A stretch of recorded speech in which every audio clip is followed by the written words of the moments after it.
आज के सत्र में आप सभी का स्वागत है। मेरा हार्दिक नमस्कार स्वीकार करिए। श्री कृष्णम वंदे जगद्गुरुम। राधे राधे। जल्दी से क्लास में आइए। आज का सत्र भी हमेशा की तरह बड़ा विशेष होने वाला है और आज के प्रश्नों को हैंडल करने के लिए तुरंत कॉपी पेन लेकर बैठिए और बिना किसी भूमिका के हम लोग क्लास की शुरुआत करते हैं। और आपका पहला प्रश्न स्क्रीन पर है और आप इसको देख सकते हैं। प्रश्न आपका ये कह रहा है, भारत में जनगणना की शुरुआत का प्रारंभिक विश्लेषण किसने किया है? बर्नार्ड कॉन ने, या फिर विलियम हिक्की ने, या फिर रामनारायण रावत ने, या फिर बिपिन चंद्रा ने। 4 ऑप्शन हैं और आप जवाब दे सकते हैं। जवाब दे सकते हैं तो बेहतर है और रिप्लाई करिए। और यहाँ पर बिल्कुल ठीक जवाब दिया है कुछ लोगों ने और यहाँ पर सही जवाब है बर्नार्ड कॉन। आप इसको नोट कर लीजिए। क्योंकि अभी ये प्रश्न किसी न किसी परीक्षा में पूछा गया है और किसी छात्र ने ये प्रश्न मेरे पास प्रेषित किया था। क्वेश्चन नंबर नेक्स्ट, ये भी अच्छा प्रश्न है और ये कह रहा है कि रबतक अभिलेख में उल्लिखित अब तक का अज्ञात कुषाण शासक कौन है? रबतक अभिलेख की बात हो रही है और इसको आप देखिएगा। और अज्ञात कुषाण शासक कौन है? तो विमा कटफिसस के नाम से तो आप लोग परिचित ही हैं, है ना। कुजुल कटफिसस के नाम से भी आप लोग परिचित हैं। वासुदेव द्वितीय के नाम से भी आप लोग परिचित हैं। तब कौन सा नाम इसमें आपको नया सा लग रहा है? और वो नाम है विमा टटकू। ये अज्ञात कुषाण शासक है। रबतक अभिलेख में उल्लिखित अब तक का अज्ञात कुषाण शासक कौन है? और उसका नाम है विमा टटकू। और इस प्रश्न को देखिए। शब्दावली तुरुष्क संदर्भित करती है।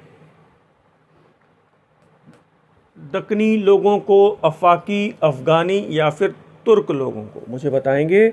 और इस प्रश्न का जवाब मुझे उम्मीद है आप सब लोग दे पाएंगे। बिल्कुल ठीक जवाब आ रहा है आपकी तरफ से और यहाँ पर सही जवाब है तुर्क। Very good. और नेक्स्ट क्वेश्चन को एक बार आप देख लीजिए।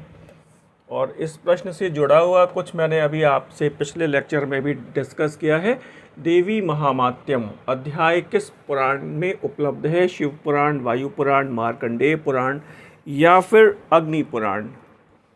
देवी महामात्यम अध्याय तो पता है आपको और यहाँ पर जवाब है मार्कंडेय पुराण। और मैंने आपको पिछले लेक्चर में भी बताया था दुर्गा सप्तशती पाठ, माँ दुर्गा की उपासना से संबंधित, जिसमें 700 श्लोक हैं, मार्कंडेय पुराण में है। और इस बात को भी ध्यान रखिएगा कि माँ की उपासना से संबंधित देवी महामात्यम अध्याय किस पुराण में उपलब्ध है? तो मार्कंडेय पुराण में उपलब्ध है। स्क्रीनशॉट ले सकते हैं, नोट कर सकते हैं। बहुत अच्छा प्रश्न ये भी है।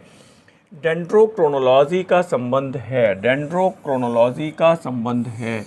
और ये कह रहा है रेडियो कार्बन डेटिंग से, यूरेनियम डेटिंग से, वृक्ष वलय डेटिंग से, या फिर उपर्युक्त में से कोई नहीं। और मुझे उम्मीद है आप इस प्रश्न को भी हैंडल कर पाएंगे। बिल्कुल जवाब दे सकते हैं आप सभी लोग। और वो है वृक्ष वलय डेटिंग से। याद रखिएगा। एक प्रश्न कहिए तो यहाँ पर मैं आपसे और डिस्कस कर दूँ, चर्चा हुई है। रेडियो कार्बन डेटिंग पद्धति के जनक कौन है? Doctor WF Libby. नाम आपको पता है, डॉक्टर WF लिब्बी, ठीक है। और अगला देख लीजिए। एक विकल्प अन्य विकल्पों से भिन्न है, चिन्हित करिए। 4 विकल्प हैं और एक विकल्प किसी अन्य विकल्प से भिन्न है। तो थोड़ा सा नज़र डालिए। ई रामावतारम आपको पता है, तमिल रामायण है, कंबन ने लिखी है, आपको पता है। पौमचरिव रामायण का जैन संस्करण है, रामायण ही है ये। आगे क्या लिखा हुआ है, दशरथ जातकम, मैंने आपको बताया था, कल भी बताया था, ये बौद्ध संस्करण है रामायण का, रामायण का बौद्ध संस्करण है। और मैंने आपको बताया था वाल्मीकि कृत रामायण का विकृत वर्णन कहाँ मिलता है, दशरथ जातक में मिलता है। तो अब ये तीनों का संबंध रामायण से है। तो कुल मिला के कल्पसूत्र एक ऐसा ग्रंथ है जो उपर्युक्त अन्य तीनों विकल्पों से विभिन्न है। ठीक है, तो नेक्स्ट क्वेश्चन देख लीजिए। मध्यकालीन इतिहास में शाही दफ्तर क्या कहलाता था, मतलब दिल्ली सल्तनत का जो सेगमेंट है उसमें ये शाही दफ्तर क्या कहलाता है। दीवान खैरात, दीवान आरिज, दीवान रियासत, दीवान इंशा, वो शाही दफ्तर की बात हो रही है, ध्यान दीजिएगा। दीवान खैरात दान विभाग है, असहायों की मदद की जाती है। बेसिकली फिरोज शाह तुगलक ने बनाया, इस विभाग को स्थापित किया, और मुस्लिम विधवाओं की कन्याओं का विवाह करने के लिए यहाँ से विशेष मदद होती थी, पता ही है। दीवान आरिज आपको पता है सैन्य विभाग है और बलबन ने बनाया था।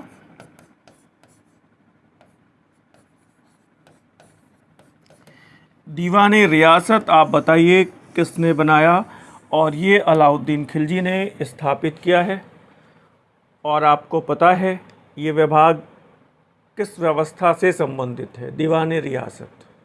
और बचता है दीवान इंशा, और यही कहलाता है शाही दफ्तर। तो यहाँ पे दिए गए विकल्पों में शाही दफ्तर है दीवान इंशा। तो आगे बढ़ते हैं और नेक्स्ट क्वेश्चन पे नज़र डालिए। और ये सब प्रश्न गलत ना हो जाएं तो विशेष ध्यान आपको देना ही होगा। और मैं अपने अनुभव से ये देख पाता हूँ, समझ पाता हूँ, आपके हमेशा हर प्रश्न पत्र में सामान्य प्रश्न 8 से 10 प्रश्न सामान्य गलत होते हैं। वो कह रहे हैं मोहम्मद बिन तुगलक का नादिम या विश्वस्त किसे कहा गया है। अमीर खुसरो हैं, हो ही नहीं सकते। अबुल मलिक इसामी हैं, शम्स ए सिराज अफीफ़ हैं, या फिर जियाउद्दीन बर्नी है।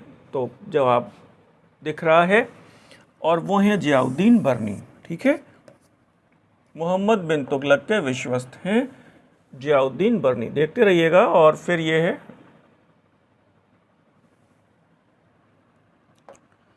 पुस्तक और स्टडी ऑफ हिस्ट्री। पुस्तकों से भी प्रश्न पूछे जाने का एक पैटर्न है। एंशिएंट, मेडिवल, मॉडर्न की बहुत सारी पुस्तकें, विशेष तौर पे मॉडर्न इंडिया की पुस्तकों में अक्सर कन्फ्यूज़न होता है।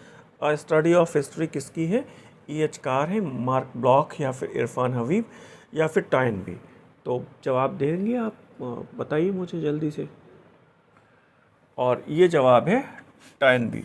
ठीक है, E.H. कार की एक बड़ी वर्ल्ड फेमस पुस्तक है व्हाट इज हिस्ट्री। ध्यान रखिएगा, व्हाट इज हिस्ट्री है ना। तो इसको लेकर के हमेशा कन्फ्यूज़न हो जाता है। कुछ लोगों ने हो सकता है E.H. कार लगा दिया हो।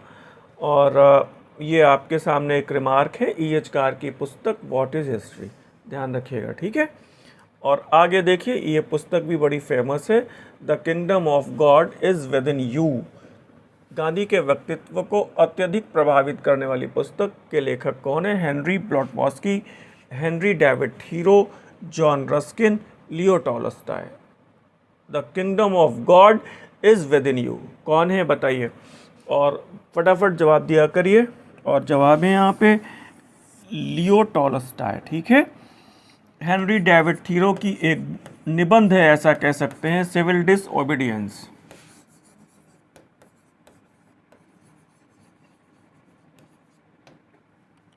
जॉन रस्किन की एक पुस्तक है अनटू द लास्ट, और गांधी ने इसका गुजराती में अनुवाद किया है सर्वोदय के नाम से। तो प्लीज़ आप इसको ध्यान रखिए, हमेशा ये सारी पुस्तकें पूछी गई हैं। जॉन रस्किन की पुस्तक अनटू द लास्ट है, जिसका गुजराती अनुवाद सर्वोदय है, गांधी ने किया है।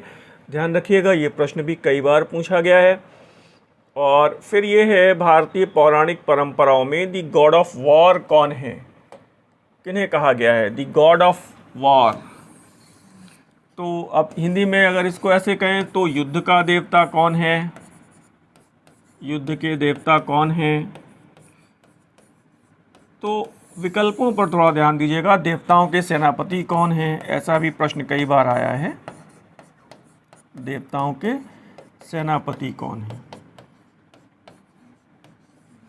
है ना। और यहाँ पे सूर्य, विष्णु, कार्तिकेय, शिव, तो यहाँ पे कार्तिकेय, भगवान कार्तिकेय, भगवान शिव के पुत्र कार्तिकेय को द गॉड ऑफ वार कहा गया है, युद्ध के देवता हैं, देवताओं के सेनापति। और अगर ये प्रश्न ऐसे पूछा जाता है कि वैदिक काल में युद्ध के देवता कौन है, तो वैदिक काल में अगर ऐसे पूछता वैदिक काल में युद्ध के देवता, तब यहाँ पर जवाब होते इंद्र। इंद्र को युद्ध का देवता, वर्षा का देवता भी कहा गया है। और इंद्र की एक उपाधि भी है, पुरंदर, बड़ा कॉमन है, आपको पता है, ऋग्वेद में इंद्र को पुरंदर कहा गया है। उनकी बहुत सारी उपाधियाँ भी हैं। तो फिलहाल अब इसको देखिएगा, वो कह रहे हैं कि वेलेज़ली ने फोर्ट विलियम कॉलेज की स्थापना की थी, उसका उद्देश्य क्या था। बौद्ध ग्रंथों का अध्ययन, सेना के अधिकारियों का प्रशिक्षण, सिविल सेवकों का प्रशिक्षण और प्राथमिक शिक्षा के पाठ्यक्रम को निर्धारित करने के लिए पुस्तकें तैयार करना। तो क्या चुनेंगे इसमें। और अगर कहीं जल्दी से आपने सैन्य अधिकारियों का प्रशिक्षण चुन लिया है तो गलत हो जाएगा। सिविल सेवकों के प्रशिक्षण के लिए इस कॉलेज की स्थापना की गई थी, लेकिन ये बहुत सक्सेस नहीं रही और बाद में फिर इस प्रशिक्षण को बंद कर दिया गया। फिर वो ब्रिटेन के एल्सबरी कॉलेज में प्रशिक्षण हो रहा था, फिर से वहीं पे होने लगा। ठीक है, अगला क्वेश्चन देख लीजिए। ऐतिहासिक परंपरा में भाखड़ किस भाषा में लिखे गए हैं। कई बार आया है उर्दू, पर्शियन, मराठी, गुजराती। ये प्रश्न आप जवाब दे पाएंगे और सही जवाब है मराठी। बहुत इंपॉर्टेंट है, ध्यान रखिएगा। ठीक है, भाखड़ किस भाषा में रचित हैं, तो इट इज़ इन मराठी। मुझे लग रहा है प्रश्न छोटे हैं लेकिन थोड़े से दिमाग में रहने चाहिए। क्वेश्चन नंबर 14, पांचरात्र का संबंध है वैष्णव संप्रदाय से, जैन, शैव या फिर शक्ति की उपासना से। तो कर पाएंगे, वैष्णव संप्रदाय से संबंध है।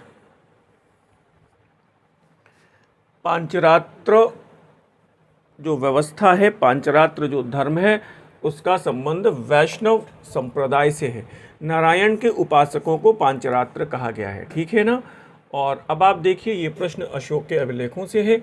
वो ये कह रहे हैं कि कौन सा एक अधिकारी अर्थशास्त्र में उल्लिखित, अर्थशास्त्र से है ये प्रश्न, उल्लिखित अध्यक्षों की सूची में नहीं है। अध्यक्ष जो बताए हैं कौटिल्य ने, उसमें एक नहीं है, धर्माध्यक्ष, सीताध्यक्ष, गणिकाध्यक्ष और पौतवाध्यक्ष। ठीक है, तो इसमें अगर आप जवाब दे पाएँ तो बेहतर है, और ये जवाब यही है, धर्माध्यक्ष नहीं है। सीताध्यक्ष राजकीय भूमिका अध्यक्ष है, आपको पता है। ठीक है, गणिकाओं का अध्यक्ष गणिकाध्यक्ष है, और पौतवाध्यक्ष बहुत इंपॉर्टेंट है, माप तौल विभाग का अधिकारी होता था। हमेशा ये प्रश्न कई बार गड़बड़ करते हैं छात्र, क्योंकि जब पूछा जाता है पौतवाध्यक्ष किस विभाग का अधिकारी है और पहला ही ऑप्शन होता है उसमें राजकीय पोतों का अध्यक्ष, और जल्दी से छात्र अनकॉन्शियसली उसको चुनते हैं राजकीय पोतों का अध्यक्ष, गलत हो जाएगा। तो माप तौल विभाग का अधिकारी है पौतवाध्यक्ष। ठीक है, और अगले क्वेश्चन को देखिए। मानसून हवाओं की खोज का श्रेय किसे है।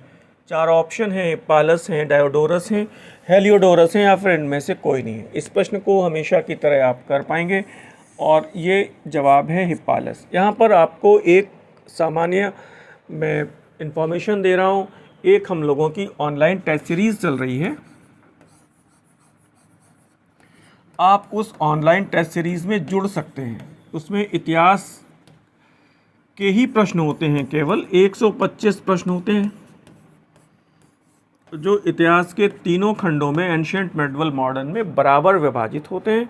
और ये टेस्ट सीरीज़ हम लोगों की 20-20 प्रश्न पत्रों का एक सेगमेंट चल रहा है। ठीक है, आप जुड़ना चाहें तो स्क्रीन पर दिए गए नंबरों पर संपर्क करके जुड़ सकते हैं।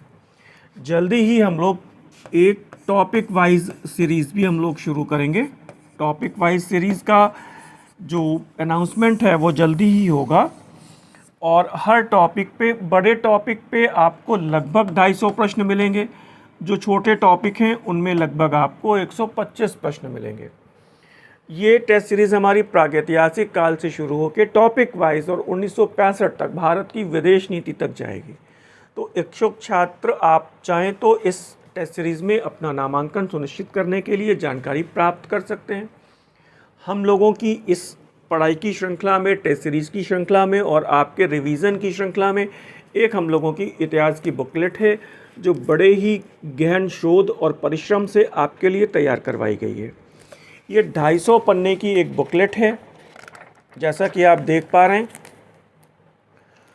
इसमें एंशिएंट, मेडिवल, मॉडर्न के महत्वपूर्ण परीक्षोपयोगी टॉपिक्स को कवर किया गया है। केवल महत्वपूर्ण परीक्षोपयोगी टॉपिक्स।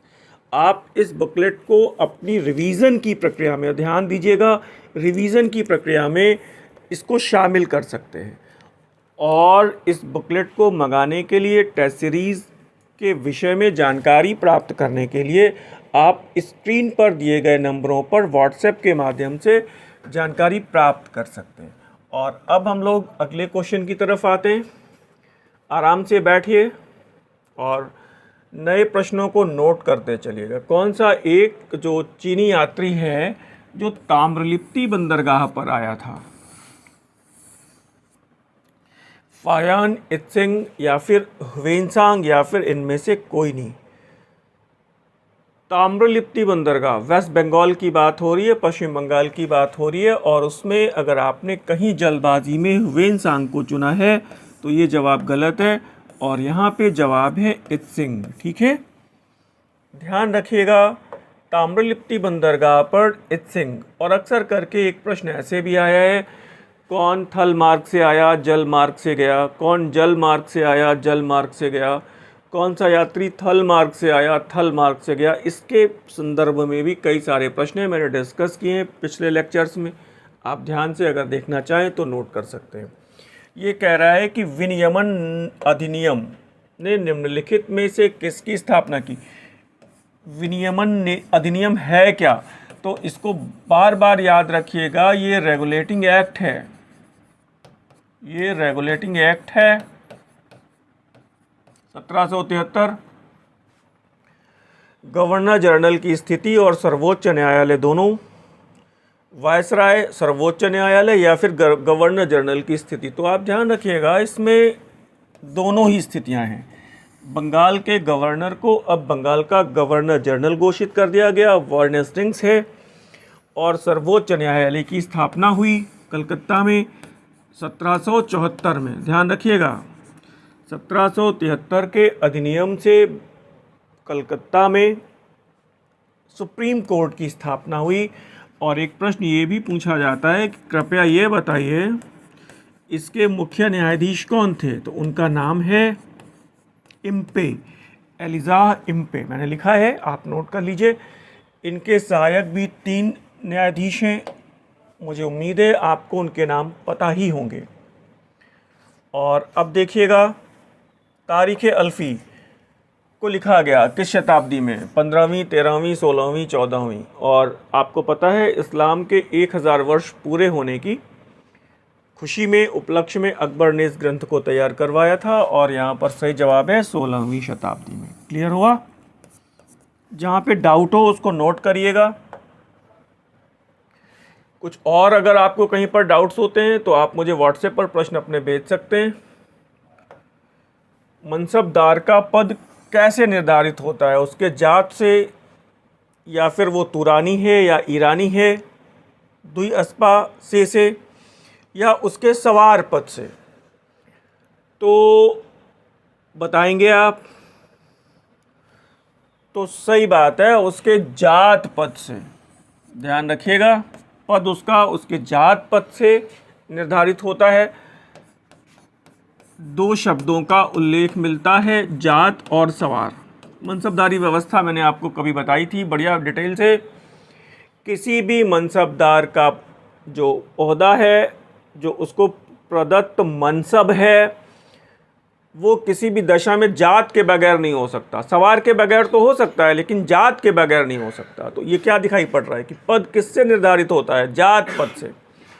क्योंकि किसी भी मनसबदार का मनसब सवार के बगैर तो हो सकता है, लेकिन जात के बगैर नहीं हो सकता। और सवार की संख्या उसके जात पद की संख्या से ज़्यादा नहीं हो सकती। सवार की संख्या उसकी जात की संख्या से ज़्यादा नहीं हो सकती। बराबर तो हो सकती है, लेकिन ज़्यादा नहीं हो सकती, ये ध्यान रखिएगा। फिर मनसबदारों की श्रेणियों के संदर्भ में बहुत सारी बातें हैं। अभी हम लोग टॉपिक वाइज अगर हम लोगों की श्रृंखला शुरू होती है तो बहुत सारी चीज़ें हम लोग, जो डाउट्स हैं आपके, वो डिटेल में क्लियर हो जाएंगे। रॉयल टाइटल एक्ट 1876, विक्टोरिया को कौन सी उपाधि दी गई? स्कॉटलैंड के सम्राट की, भारत की रानी की, भारत की महारानी, या फिर यूनाइटेड किंगडम की महारानी? तो आपको पता है, बताने की ज़रूरत नहीं है, उसे भारत की महारानी की उपाधि दी गई। और अब आगे देखते हैं, अशोक के शिलालेखों में कौन सा एक अधिकारी उल्लिखित नहीं है? तो युक्त, राजुक, प्रादेशिक अध्यक्ष। तो ध्यान रखिएगा, युक्त, राजुक, प्रादेशिक, इन तीनों का उल्लेख हुआ है, केवल अध्यक्षों का उल्लेख नहीं हुआ है। तो यहाँ पर तदनुसार विकल्प 4 हो जाएगा। युक्त, राजुक और प्रादेशिक, इनका उल्लेख करता है, लेकिन वो अध्यक्षों का उल्लेख नहीं करता है। कौन सा एक मंदिर गुप्त काल से संबंधित नहीं है? पार्वती मंदिर, नचना कोठार, विष्णु टेम्पल, तिगवा, जबलपुर, विरूपाक्ष टेम्पल, या फिर बेतरगांव का मंदिर? ये कानपुर में है बेतरगांव वाला। तो अब यहाँ पर संबंधित नहीं है, नहीं है, ध्यान रखिएगा। तो ये है विरूपाक्ष टेम्पल, गुप्त काल का नहीं है। और चरखानामा साहित्य किससे संबंधित है? बहुत अच्छा प्रश्न है भाई, देखिएगा इसको प्लीज़ आप नोट कर लीजिएगा, और जवाब हो सकता है आपको पता भी हो। जिन छात्रों को पता नहीं है वो नोट कर लें। और इसका संबंध है रहस्यवाद से, है ना। बुनाई से अगर आपने इसको जोड़ दिया वीविंग से तो गलत हो जाएगा। चरखानामा साहित्य का संबंध रहस्यवाद से है, ठीक है। कर पा रहे हैं? क्वेश्चन नंबर 25 देखिए, निम्नलिखित में से किसने औपनिवेशिक भारत में सहमति की उम्र, एज ऑफ कंसेंट एक्ट की बहस में प्रमुख रूप से भाग लिया? ईश्वर चंद्र विद्यासागर हैं, बाल गंगाधर तिलक हैं, राजा राममोहन रॉय हैं, या फिर इनमें से कोई नहीं? और सही जवाब आप कर पाएंगे, और इसमें सही जवाब है बाल गंगाधर तिलक, ठीक है ना। इसमें इन्होंने काफ़ी भाग लिया, और फिर वो एज ऑफ कंसेंट एक्ट में लड़कियों की विवाह की उम्र, और इसका इन्होंने विरोध भी किया। तो अब आप देखिएगा, भारतीय उपमहाद्वीप में पुरातात्विक स्थल में एम्फोरा, ध्यान रखिएगा, एम्फोरा या फिर एम्फोरा, ये प्रश्न भी कई बार आया है, के प्रमाण किसके साथ संपर्कों को परिभाषित करते हैं, इंडिकेट करते हैं? रोम, मेसोपोटामिया, मिस्रियन, या फिर ग्रीक? कर पाएंगे, और यहाँ पर सही जवाब है रोम, ठीक है। ध्यान दीजिएगा, आराम से बैठिए और सारे प्रश्नों को आप कलेक्ट कर लीजिए। बाहुबली की विशाल छवि, तो बाहुबली की विशाल छवि आप ऐसे कह सकते हैं, बाहुबली की विशालतम प्रतिमा कहाँ पर स्थित है? ऐहोल में, पट्टडकल में, श्रावण बेलगोला में, या फिर हम्पी में? आपको पता है महामस्तकाभिषेक का पर्व, ये सब प्रश्न बहुत इम्पॉर्टेंट हैं। कभी कभी ऐसे पूछा गया है कि महामस्तकाभिषेक का जो पर्व है वो किसके लिए किया जाता है? वो लगा दिया, अगर आपने गलती से ऋषभ देव तो गलत हो जाएगा। वो बाहुबली की प्रतिमा है, ठीक है। विष्णुवाद से संबंध नहीं है, किसका? निम्नलिखित में से कौन प्राचीन भारत में विष्णुवाद के साथ संबंधित नहीं है? कापालिक, भागवत, व्यूहवाद, या फिर पांचरात्र? तो आपको पता है कापालिक, ये शैव संप्रदाय है ना।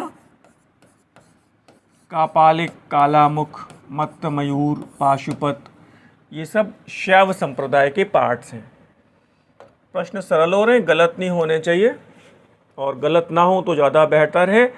कौन सी जगह पर सूर्य मंदिर नहीं है? अब थोड़ा सा देख लीजिएगा, ये प्रश्न थोड़ा सा विवादित हो सकता है। मोढेरा है, कोणार्क है, मार्तंड मंदिर कश्मीर वाला है, खजुराहो। अब इसमें ये करीबी जवाब होगा, थोड़ा ध्यान दीजिएगा भाई, इसमें विवाद खड़ा हो सकता है इस प्रश्न में।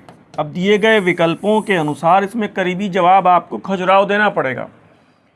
बेसिकली खजुराहो में चित्रगुप्त मंदिर, ध्यान रखिएगा प्रश्न विवादित है, यहाँ पर करीबी जवाब चुना जाएगा। खजुराहो के मंदिरों में जो चित्रगुप्त मंदिर है वो सूर्य मंदिर है। इसको बहुत इंपॉर्टेंट ढंग से आप नोट कर लीजिएगा, क्योंकि उत्तर प्रदेश लोक सेवा आयोग ने ये प्रश्न ऐसे भी पूछा है कि खजुराहो में कौन सा मंदिर सूर्य का मंदिर है, वो चित्रगुप्त का मंदिर है। तो ध्यान दीजिएगा, कुशीनगर जहाँ पर बुद्ध ने महापरिनिर्वाण संपन्न किया, किस गणतंत्र में है? मल्ल, योधेय, लिच्छवी या इनमें से कोई नहीं? तो पता है कुशीनगर के मल्ल और पावा के मल्ल, तो यहाँ पे सही जवाब है कुशीनगर के मल्ल। क्लियर हो रहा है? प्रश्न थोड़े छोटे हैं, जल्दीबाजी में आप गलत कर देते हैं। अमीर खुसरो ने खजाइन उल फतूह, खाजाइन लिखा हुआ है, ये सही शब्द ऐसे लिख लीजिए, खजाइन उल फतूह, किस सुल्तान के लिए लिखी? फिरोज शाह तुगलक, हो ही नहीं सकता, अलाउद्दीन खिलजी, मोहम्मद बिन तुगलक, फिरोज शाह तुगलक। 2 बार आ गया फिरोज शाह तुगलक, कोई बात नहीं। तो यहाँ पे जवाब है अलाउद्दीन खिलजी, खजाइन उल फतूह, अलाउद्दीन खिलजी। नोट करिए। Agrarian system of Muslim India, ये पुस्तक किसकी है? देखिए, इन पुस्तकों को आधुनिक इतिहासकारों के रेफरेंस में आप याद रखिए तो ज़्यादा बेहतर होगा। और जो किताबें एक बार पूछी गई हैं फिर उसको भविष्य में पूछे जाने की संभावना बढ़ जाती है। इरफान हबीब, मोरलैंड, परमात्मा शरण या फिर I.H. कुरैशी। और मैं जहाँ तक याद कर पा रहा हूँ ये किताब है मोरलैंड की। विजयनगर के शासकों के द्वारा लागू किए गए सिक्कों को क्या कहा जाता था? वराह, सोना, पोन या फिर तनका? वराह विजयनगर का सर्वाधिक प्रसिद्ध सिक्का है ये, ध्यान रखिएगा, सर्वाधिक प्रसिद्ध सिक्का है ये। छोटे प्रश्न हैं और कहीं ना कहीं लगातार पूछे गए हैं, तो इन प्रश्नों में किसी भी दशा में गलती की संभावना ना रहे। गुप्त सिक्कों पर उत्कीर्ण भाषा क्या है? तो आपको पता है इस समय भाषा क्या होनी चाहिए? संस्कृत, पूर्वी प्राकृत, प्राकृत या फिर पाली। और ऑप्शन देखते ही पता चल रहा है कि गुप्त काल की भाषा जो है सिक्कों पर वो है संस्कृत। ठीक है। निम्नलिखित में से किस बैमनी बंदरगाह को रूसी यात्री निकितिन, एथीनियस निकितिन के द्वारा एक महत्वपूर्ण व्यावसायिक केंद्र, निकितिन की बात हो रही है, के रूप में वर्णित किया गया है? दमन, दाभौल, काकीनाडा या फिर बसीन? बताइएगा। बैमनी साम्राज्य की बात है ये, और यहाँ पर जवाब है दाभौल। क्लियर करिएगा, गलती ना हो। और फिर नूरे बातिन, शानदार प्रश्न है। नूरे बातिन किससे संबंधित है? सूर्य प्रकाश, सौर्य प्रकाश, आंतरिक अंतर्दृष्टि, दैविक अंतर्दृष्टि या फिर ज्ञानात्मक अंतर्दृष्टि? आप ध्यान रखिएगा। और ये है आंतरिक अंतर्दृष्टि, नूरे बातिन, बहुत इंपॉर्टेंट है, ध्यान रखिएगा। मुझे उम्मीद है आज के सत्र को समाप्त करने के पहले आपने इन सारे प्रश्नों को नोट किया होगा। सत्र को समाप्त करने का समय है, मुझे इजाज़त दें। ठीक अगले सेशन में बहुत सारे नए प्रश्नों के साथ हम लोग फिर मुलाकात करते हैं। मुझे विदा दें। धन्यवाद, नमस्कार।